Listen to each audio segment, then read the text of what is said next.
जय हिंद साथियों, स्वागत है आप लोगों का फिर से हमारे यूट्यूब चैनल जीके शास्त्र में।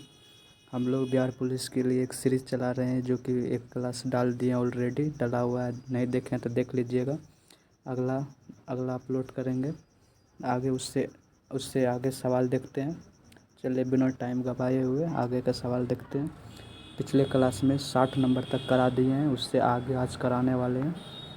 जो विद्यार्थी नहीं देखे हैं, अंतिम समय में बिहार पुलिस के लिए देख लीजिए, जो कि रामबाण साबित होने वाला है। चलिए 60 तक पहले में कर चुके हैं, तो नेक्स्ट इसमें 61 से करने वाले हैं। चलिए 61 में सवाल है, देवव्यर्थ का संधि विच्छेद है। तो उत्तर दीजिए फटाफट। देवव्यर्थ का संधि विच्छेद है, ऑप्शन यहाँ है, देख लीजिए। ऑप्शन ये रहा, देवव्यर्थ का संधि विच्छेद है। आपका उत्तर हो जाएगा ऑप्शन नंबर डी। तो देवव्यर्थ का संधि विच्छेद करना option number D. Option number D हो जाएगा। अगला सवाल देखिए। अगला क्वेश्चन है, अशुद्ध शब्द को चिन्हित करें। 62 में अशुद्ध शब्द को चिन्हित करना, कौन सा शब्द गलत है? फटाफट आप लोग कीजिए, कौन सा होगा? तो आपका 62 नंबर का आंसर हो जाएगा ऑप्शन नंबर ए। कौन सा होगा? Option number A. अगला सवाल, अगला देखिए। अगला में जुलूस शब्द संज्ञा का कौन सा प्रकार है? उत्तर दीजिए आप लोग। अगर साथियों आप लोगों को अच्छा लगता होगा क्लास, तो लाइक सब्सक्राइब और कमेंट ज़रूर करें कि और वीडियो बनाए या यहीं तक रहने दें। ज़रूर कमेंट में कीजिएगा। अगला सवाल देखिए, जुलूस शब्द संज्ञा का कौन सा प्रकार है? तो उत्तर दीजिए। तो हो जाएगा ऑप्शन नंबर सी, समूहवाचक। कौन सा होगा? समूहवाचक। अगला देखिए। अगला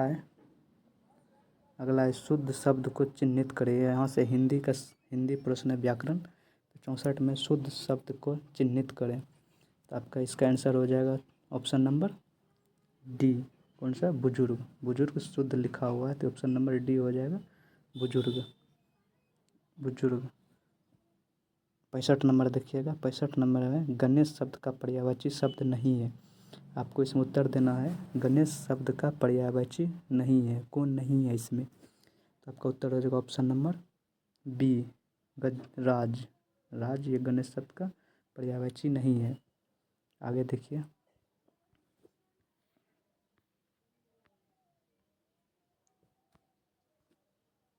अगला है, विशेषण शब्द को चिन्हित करें। मतलब विशेषण कौन सा है? विशेषण उसे कहते हैं जो किसी का विशेषता बताता है, उसी को विशेषण कहते हैं।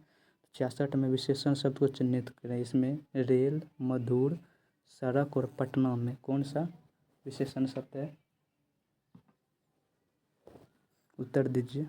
इसमें आपका हो जाएगा ऑप्शन नंबर बी, मधुर। मधुर एक विशेषण शब्द है जो किसी की विशेषता बताता है कि ये मीठा है। 67 देखते हैं, बेशर्म कौन सा समास है? उत्तर दीजिए। बेशर्म कौन सा समास है? उत्तर दीजिए। आपका बेशर्म हो जाएगा अव्ययी भाव समास। कौन सा हो जाएगा? अव्ययी भाव समास। अगला देखिए, जल्दीबाजी में कर देते हैं ताकि साथियों लास्ट टाइम में आप लोग बढ़िया से इसे रिवीजन कर सकते हैं, 2-3 बार पढ़ सकें। अगर वीडियो अच्छा लगता होगा तो आप लोग लाइक सब्सक्राइब जरूर कीजिएगा, चैनल पे प्यार दीजिएगा। चलिए अगला देखते हैं। जो अक्षर जानता है को क्या कहते हैं? जो अक्षर जानता है उसके लिए एक शब्द है, क्या कहते हैं? उसको कहते हैं हम लोग साक्षर। जो अक्षर जानता है उसे क्या कहते हैं? साक्षर। 69 नंबर देखिएगा, मुख्य शब्द का विलोम है। आप लोग भी उत्तर दीजिए। मुख्य शब्द का विलोम है, क्या हो जाएगा आंसर नंबर हो जाएगा गौण। मुख्य शब्द का उल्टा पूछ रहा है तो कौन हो जाएगा? गौण। अगला देखिए 70 नंबर, निम्न में कौन सा तत्सम शब्द है? तत्सम कौन सा है? तत्सम अगर कभी हमें छुट्टी मिले तो हम तत्सम और तद्भव उसमें अंतर कैसे ढूंढा जाता है ये आप लोगों को बताएंगे किसी भी क्लास में। तो अभी आंसर दे दीजिए, कौन सा तत्सम शब्द है? कौन सा तत्सम शब्द है? फटाफट उत्तर दीजिएगा आप लोग, कौन सा तत्सम शब्द है? आपका उत्तर नंबर हो जाएगा ऑप्शन नंबर सी, अमूल्य तत्सम शब्द है। अमूल्य तत्सम शब्द है। आगे देखिए,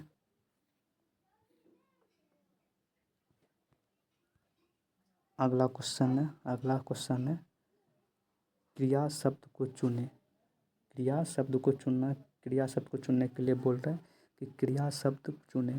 क्रिया शब्द को चुनना, तो आपका आंसर हो जाएगा 71 का आंसर हो जाएगा ऑप्शन नंबर बी, खोजना। अगला देखिए, अगला 72, गुरु नानक का जन्म कब हुआ था। तो गुरु नानक का जन्म कब हुआ था, आपको उत्तर देना है। गुरु नानक का जन्म कब हुआ था, फटाफट उत्तर दीजिए। तो गुरु नानक का जन्म हो जाएगा ऑप्शन नंबर ए, 1469। 1469। अगला है वीरेन डंगवाल की कविता है। वीरेन डंगवाल की कविता है, तो वीरेन डंगवाल की कविता हो जाएगा हमारी नींद। तो वीरेन डंगवाल की कविता होगा हमारी नींद। ये वीरेन डंगवाल की कविता है। अगला देखिए, अगला नौकर की कमीज को उपन्यासकार हैं। ये सब हिंदी का पोर्शन है, तो इसमें नौकर की कमीज के उपन्यासकार हैं, तो आपको उत्तर हो जाएगा इसमें विनोद कुमार शुक्ल। इसकी कविता है नौकर की कमीज, विनोद कुमार शुक्ल। अगला देखिए, अगला यहाँ से हो गया। अगला जनतंत्र का जन्म किसकी रचना है, उत्तर दीजिए। जनतंत्र का जन्म किसकी रचना है, तो आपका हो जाएगा ऑप्शन नंबर सी, दिनकर जी का। दिनकर जी का। अगला है मैक्समूलर का जन्म किस वर्ष हुआ, आपको उत्तर देना मैक्समूलर का जन्म किस वर्ष हुआ। इसका उत्तर हो जाएगा ऑप्शन नंबर सी, मैक्समूलर का जन्म 1823 ईस्वी में हुआ था। बस आप लोगों को 2-3 बार इस वीडियो को रिवीजन कर लेना है, तो उसके बाद तो परीक्षा फोड़ के आइएगा। अगला है घनानंद किस भाषा में कविता करते थे, उत्तर दीजिए। घनानंद किस भाषा में कविता करते थे, आपका उत्तर हो जाएगा घनानंद ब्रज भाषा में कविता करते थे। किस भाषा में, ब्रज भाषा में।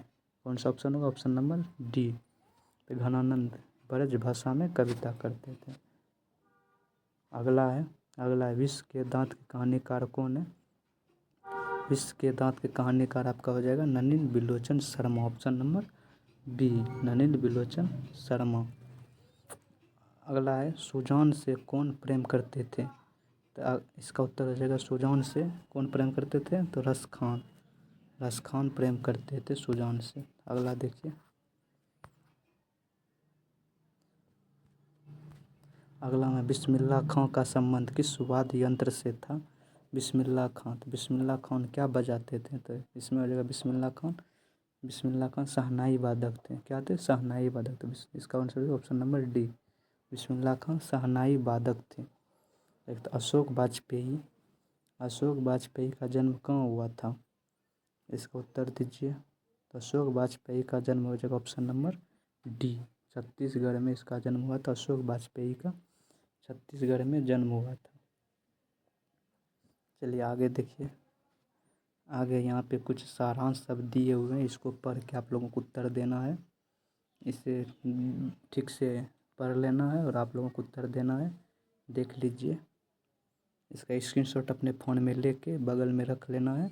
इसके बाद इसको पढ़ के यहाँ उत्तर देना है। हम लोग उत्तर बता देते हैं, उत्तर आप लोगों को बता देते हैं। चलिए आइए उत्तर बताते हैं। तो देखिए, इसमें बोल रहा है मजदूर पीढ़ी के लड़कों को ज्ञान नहीं होता है। मजदूर पीढ़ी के लड़कों में ज्ञान नहीं होता, इसी में सारांश से लेना पड़ता है इसको पढ़ के। किसका ज्ञान नहीं था उसमें क्या नहीं था, स्वावलंबन का। किसका नहीं था, स्वावलंबन का ज्ञान नहीं था उसमें, स्वावलंबन का। अगला देखिए, अगला है किस अनिवार्य तालीम की बात गद्यांश में की जा रही है। उसी से पढ़ के आप लोगों को इससे उसी में आंसर छुपा हुआ है, तो उससे ढूंढ के आप लोगों को इसमें आंसर देना है। इसमें कह रहा है किस अनिवार्य तालीम की बात गांधार में की जा रही है, तो इसका उत्तर हो जाएगा शारीरिक। कौन सा हो जाएगा, शारीरिक की बात उसमें कर रही है। अगला है उपरोक्त गद्यांश में किस शिक्षा की बात कही गई है? दीजिए उत्तर दीजिए। इसमें किस शिक्षा की बात कही गई है? तो इसमें कहा गया है प्रारंभिक शिक्षा की उसमें बात बोली गई है, प्रारंभिक शिक्षा। अगला है घर पर किसकी मदद की बात कही गई है? सब उसी में 5 सवाल होते उसी से आंसर देना है। उसी में घर पर किसकी मदद की बात कही गई है, तो उसमें तो इसका आंसर हो जाएगा घर में किसकी मदद की बात कही गई है, तो इसका आपका उत्तर हो जाएगा ऑप्शन नंबर हो जाएगा डी, माता पिता। मदद की बात करें ऑप्शन नंबर डी हो जाएगा माता पिता। चलिए आगे देखते हैं। आगे यहाँ 86 में बच्चों के प्रारंभिक शिक्षा के मूल सिद्धांत क्या नहीं है? उसी का गद्यांश का ही है, गद्यांश से ही पढ़ के आपको उत्तर देना है। बच्चों के प्रारंभिक शिक्षा के मूल सिद्धांत क्या नहीं है? चलिए आइए इधर उत्तर होगा।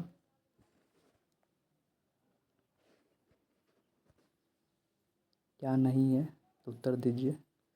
आपका उत्तर हो जाएगा ऑप्शन नंबर बी, संगीत। अगला है कौन सी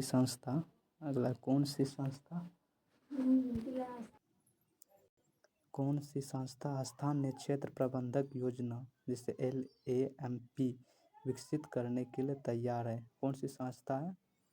आपका उत्तर हो जाएगा option number D, CMIR NEERI. कौन सा होगा? ऑप्शन नंबर डी हो जाएगा, ऑप्शन नंबर डी हो जाएगा CSIR नीरी। अगला देखिए, अगला हमें सुभाष चंद्र बोस द्वारा फॉरवर्ड ब्लॉक का गठन किया गया था, मतलब किस वर्ष फॉरवर्ड ब्लॉक की स्थापना किया था सुभाष चंद्र बोस ने? तो आपको ये बताना है।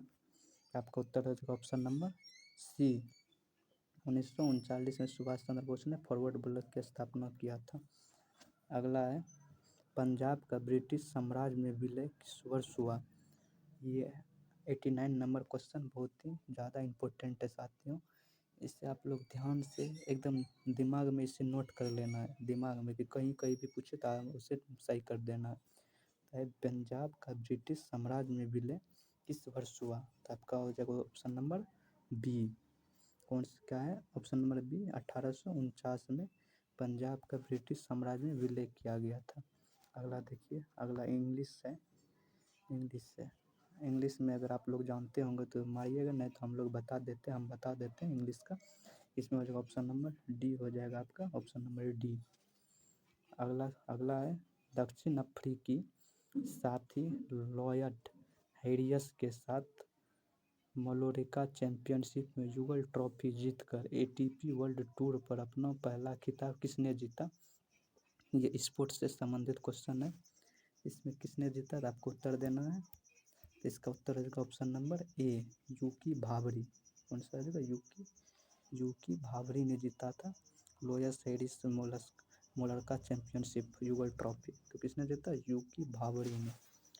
अगला देखिए, अगला क्वेश्चन है भारत के सबसे उत्तरी दिशा में निम्न में से कौन सा जयमंडल स्थित है?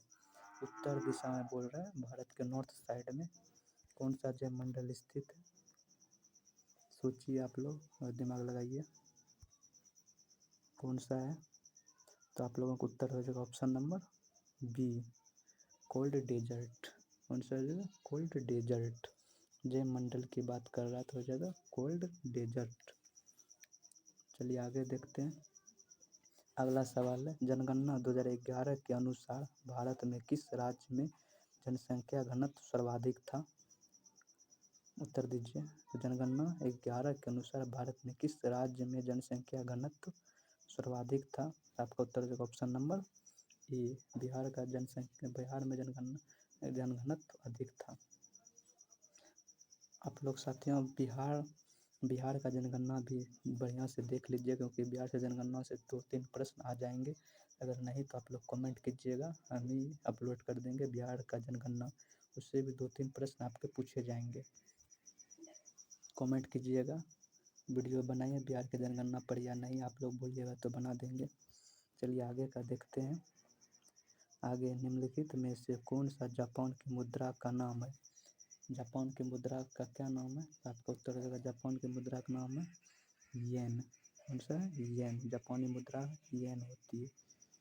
अगला है मुद्रा का प्राथमिक कार्य क्या होता है। आपसे पूछ रहा है कि मुद्रा जो है, मुद्रा का प्राथमिक कार्य क्या होता है। तो आपका ऑप्शन देखिए, इसमें आपका ऑप्शन हो जाएगा ऑप्शन नंबर सी हो जाएगा। तो मुद्रा का प्राथमिक कार्य होता है विनिमय का माध्यम भी होता है और मूल्य का मापक भी होता है, दोनों होता है। तो हो जाएगा ऑप्शन नंबर सी। तो हो जाएगा ऑप्शन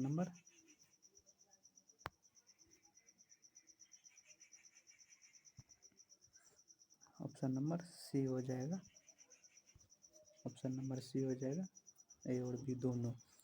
अगला है, आप लोगों को तो कोई दिक्कत नहीं होती होगी, हमें यहाँ तक आशा है।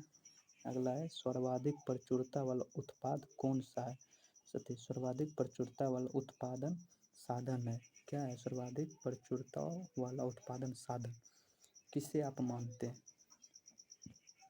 तो आपका हो जाएगा ऑप्शन नंबर बी। सर्वाधिक प्रचुरता उत्पादन वाला साधन है श्रम। Option number B. चलिए आगे देखते हैं। ये इकोनॉमिक्स का बेहतरीन सवाल है। 97 नंबर इकोनॉमिक्स का बेहतरीन सवाल है, जो कि आप बिहार दरोगा, बीपीएससी या यूपीएससी सब में भी पूछा जाता है, पूछा भी गया है। तो देखिए क्या बोल रहा है कि दो सेक्टर अर्थव्यवस्था प्रारूप में समग्र मांग होती है। दो सेक्टर वाला में कौन कौन आपस में जिम्मेदार होते हैं, दो सेक्टर वाला में। इसमें हो जाएगा option number D, C plus I. कौन सा हो जाएगा, C plus I. Option number D. अगर कभी आप इकोनॉमिक्स पढ़े होंगे तो आपको पढ़ाया क्या होगा, दो सेक्टर होता है, तीन सेक्टर होता है, चार सेक्टर होता है, इससे आगे भी होता है। तो इस ऑप्शन नंबर डी हो जाएगा। अगला देखिए, अगला है जो बात लोगों से सुनी गई हो, वाक्यांश के लिए एक शब्द है। क्या शब्द, जो बात आप दूसरे से सुनते हो उसके लिए कोई आप एक शब्द बनाइए। तो क्या हो जाएगा, ऑप्शन नंबर डी हो जाएगा, जनश्रुति। ऑप्शन नंबर डी हो जाएगा, जनश्रुति। जन मतलब लोग होता है, श्रुति मतलब सुनना, मतलब दूसरे से सुनना, इसे कहते हैं जनश्रुति। अगला है हिटलर का जन्म कहाँ हुआ था। उत्तर दीजिए। हिटलर जो थे नाजीवाद के संस्थापक, हिटलर का जन्म कहाँ हुआ था। चलिए आगे देखते हैं। आगे हिटलर का जन्म कहाँ हुआ था। उत्तर देना, हिटलर का जन्म कहाँ हुआ था। तो आपका जो option number A, Brunei. Hitler का जन्म हुआ था ब्रुनेई में। 100 नंबर क्वेश्चन देखिए, प्राकृतिक संसाधन के दहन से वस्तु का उत्पादन करने वाला क्षेत्र कहलाता है, क्या कहलाता है, प्राथमिक क्षेत्र, द्वितीयक क्षेत्र, तृतीयक क्षेत्र या अपशिष्ट क्षेत्र। प्राथमिक संसाधन के दोहन से वस्तु का उत्पादन करने वाला क्षेत्र कहलाता है, आपका हो जाएगा ऑप्शन नंबर ए। कौन सा होता है, प्राथमिक क्षेत्र कहलाता है, प्राथमिक क्षेत्र। यहीं तक रहने दें, आगे भी करा दें। चलिए आगे और थोड़ा करा देते हैं, क्योंकि एग्ज़ाम नज़दीक है। जल्दबाजी में अगर ये सेट पूरा हो जाएगा तो आप लोगों को भी असुलियत मिलेगा कि कुछ हो गया है। अगला देखते हैं। अगला है राज्य विधानसभा परिषद की न्यूनतम सदस्य संख्या है। राज्य विधान परिषद परिषद है, राज्य विधान परिषद की न्यूनतम सदस्य संख्या कितनी है। आपका हो जाएगा ऑप्शन नंबर डी, 40। कौन सा, ऑप्शन नंबर डी हो जाएगा 40। अगला देखिए, निम्नलिखित में से किसने तैरते द्वीप की झील कहा जाता है। इसे तैरते द्वीप की झील कहा जाता है। तो आपका ऑप्शन नंबर बी, लोकटक झील, जो मणिपुर में स्थित है। आपका ऑप्शन नंबर बी हो जाएगा। अगला देखिए, बिहार के निम्नलिखित में से कौन सा जिला स्वर्ण खनिज के उत्पादन की सूची में है। ये दोस्तों VVI से VVI कर लीजिए, बहुत इम्पोर्टेंट सवाल है। ये सभी एग्जाम में पूछे जाते हैं, खासकर बिहार के सभी एग्जाम में पूछे जाते हैं। तो चलिए इसका हो जाएगा ऑप्शन नंबर सी हो जाएगा, जमुई जिला, जमुई जिला। अगला देखिए, अगला है भारत छोड़ो आंदोलन के प्रस्तावक कौन थे। तो उत्तर दीजिए, भारत छोड़ो आंदोलन के प्रस्तावक कौन थे। आपका उत्तर हो जाएगा भारत छोड़ो आंदोलन के प्रस्तावक जवाहरलाल नेहरू। कौन थे, जवाहरलाल नेहरू। आप लोगों को जो साथी हम बोले, एक तो बिहार जनगणना देख लेना है बढ़िया से, 21 प्रश्नों से नहीं छूटना चाहिए, क्योंकि बिहार जनगणना से प्रश्न आते हैं बिहार पुलिस में, वो देख लेना। नहीं तो आप लोग कमेंट कीजिएगा तो हम वीडियो ला लेंगे उसका, आप लोग को बता देंगे। अगला क्वेश्चन है, किस मध्यकालीन संत के उपदेश अभंग में संकलित है? तो किसका उद्देश्य अभंग में संकलित है? तो आपका हो जाएगा ऑप्शन नंबर बी, तुकाराम। कौन सा? ऑप्शन नंबर बी हो जाएगा, तुकाराम। अगला देखिए, अगला निम्नलिखित में से कौन सा बहुलक संघनन बहुलीकरण क्रियाविधि से बनता है? फटाफट उत्तर दीजिए। निम्नलिखित में से कौन सा बहुलक संघनन बहुलीकरण क्रियाविधि से बनता है? आपका उत्तर हो जाएगा ऑप्शन नंबर डी, क्या हो जाएगा? नाइलॉन। नाइलॉन। चलिए आगे देखते हैं। आज 120 तक करा देते हैं, फिर अगला वीडियो में कराएंगे। प्रथम विश्व युद्ध के प्रारंभ के रूप में महिलाओं ने नई भूमिका में प्रवेश क्यों किया था? क्यों किया था? इसका कारण क्या था? प्राथमिक विश्व युद्ध में का शुरू होने से महिलाओं ने उसमें भाग लिया। इसका कारण था इसका कारण था इसका कारण था कि उन्होंने युद्ध काल में कारखाने कार्यशालाओं एवं व्यापारिक प्रतिष्ठानों में काम करना शुरू कर दिया था। इसका ऑप्शन हो जाएगा, ऑप्शन नंबर ए हो जाएगा, ऑप्शन नंबर ए।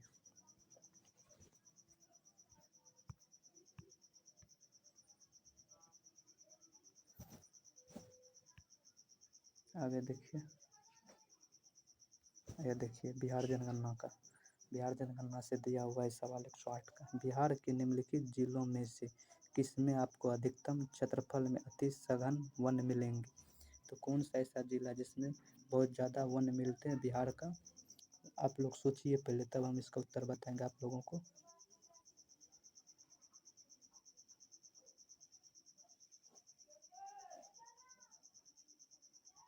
सोचिए सोचिए।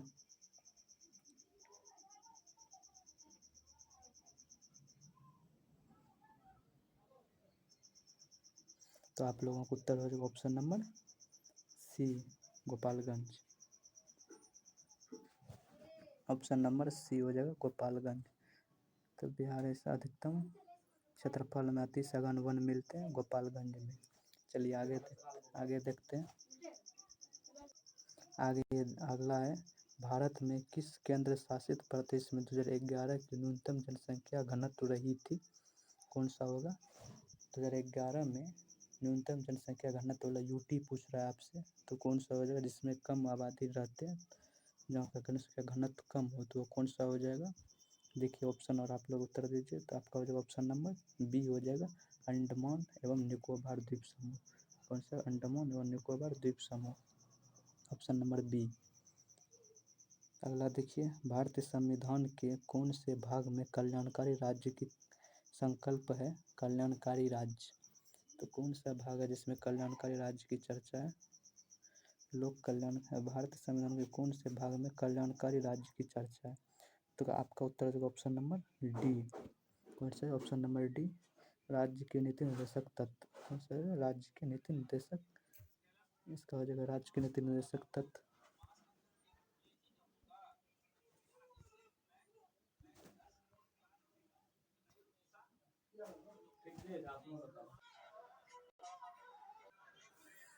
हाँ, तो देखिए निम्नलिखित में से कौन सी गैस ओजोन परत के लिए हानिकारक है? तो हो जाएगा ऑप्शन नंबर बी, जिसे हम CFC कहा जाता है, क्लोरोफ्लोरोकार्बन। अगला देखिए, अफसर की समानता से संबंधित अनुच्छेद है। अफसर की समानता से संबंधित कौन सा अनुच्छेद है? तो आ जाएगा ऑप्शन नंबर, आपका हो जाएगा ऑप्शन नंबर बी, 16, जिसमें अफसर की समानता का उल्लेख किया गया है। आपका ऑप्शन नंबर कौन सा है? ऑप्शन नंबर हो जाएगा सी, ऑप्शन नंबर सी, जिसमें समानता, अफसर की समानता की बात की गई है। 16, आर्टिकल 16 हो जाएगा। अगला देखिए, अगला है, दूरी समय ग्राफ का ढाल क्या बताता है? अगला में दूरी समय ग्राफ का ढाल क्या बताता है? तो आपका हो जाएगा ये, आपको ये हो जाएगा, ये बताता है आपको चाल। क्या बताता है? चाल। क्या बताता है? चाल। अगला सवाल 114 नंबर है, काला अशोक किस राजवंश से संबंधित थे? उत्तर दीजिए। काला अशोक किस राजवंश से संबंधित है? तो आपका उत्तर हो जाएगा ऑप्शन नंबर बी, शिशुनाग वंश से संबंधित थे कालाशोक। कालाशोक शिशुनाग वंश से संबंधित थे। अगला देखिए, अगला है अगला है तांबे की वस्तु अपनी चमक खो देती है और हरे रंग की परत बना लेती है। इसका कारण क्या है? इसका कारण है ऑप्शन नंबर डी, क्षारीय कॉपर कार्बोनेट का होना। क्या? क्षारीय कॉपर कार्बोनेट का, ऑप्शन नंबर डी हो जाएगा, क्षारीय कॉपर कार्बोनेट का होना। अगला है 116। 116 में है द्रव्य अवस्था से गुजरे बिना गैस अवस्था का सीधे ठोस अवस्था में परिवर्तन कहलाता है। तो क्या कहलाता है? तो आपका उत्तर है ऑप्शन नंबर ए, क्या कहलाता है? निक्षेपण। क्या कहलाता है? निक्षेपण। अगला देखिए, अगला 117 नंबर है। इसमें कहा गया कि टी.आर. सर्जेस और सविता पुनिया ने सम्मान खिताब जीता है, किस खेल से संबंधित है? आपको उत्तर देना है, ये दोनों किस खेल से संबंध रखते हैं? फटाफट उत्तर दीजिए, किस खेल से संबंध रखते हैं? आपका उत्तर होगा ऑप्शन नंबर बी, ये दोनों हॉकी के खिलाड़ी हैं। ये दोनों हॉकी के खिलाड़ी हैं। अगला है राष्ट्रपति पद के चुनाव के लिए जमानत राशि कितनी है? जब राष्ट्रपति चुनाव में उतरते हैं तो उसके लिए जमानत राशि कितनी है? आपका हो जाएगा ऑप्शन नंबर डी, कितना है? 15,000 उसे जमानत राशि जमा करनी होती चुनाव में उतरने के लिए। जब वो चुनाव हारते हैं तो जमानत राशि उसकी जब्त हो जाती है, जब तक वो इसके 1/6 वोट नहीं लाते हैं। अगला देखिए, अगला है कौन सी कंपनी ने भारत में प्रथम इलेक्ट्रॉनिक कार लॉन्च की थी? कौन सी कंपनी है जिसने पहली इलेक्ट्रॉनिक कार लॉन्च की थी? तो आपका उत्तर हो जाएगा ऑप्शन नंबर ए, किसने लॉन्च किया था? टाटा ने। टाटा ने। 120 लास्ट क्वेश्चन देखिए, फिर इसके बाद अगले सवाल अगले क्लास में कराएंगे। अगला है लाल लेटेराइट मिट्टी किस फसल के लिए अधिक उपयुक्त है? अब उत्तर देना, लाल लेटेराइट मिट्टी किस फसल के लिए अधिक उपयुक्त है? आपका जो ऑप्शन नंबर ए, काजू। कौन सा हो जाएगा? काजू। तो चलिए 120 तक करा दिया। अगला जो ये है आगे का सवाल आगे का सवाल अगले एपिसोड में करा देंगे। चलिए आज का क्लास यहीं तक रहेगा। धन्यवाद। अगर आपको क्लास बढ़िया लगता होगा तो आप लोग सब्सक्राइब जरूर करें, वीडियो को लाइक भी करें, कमेंट भी करें कमेंट बॉक्स में। जय हिंद।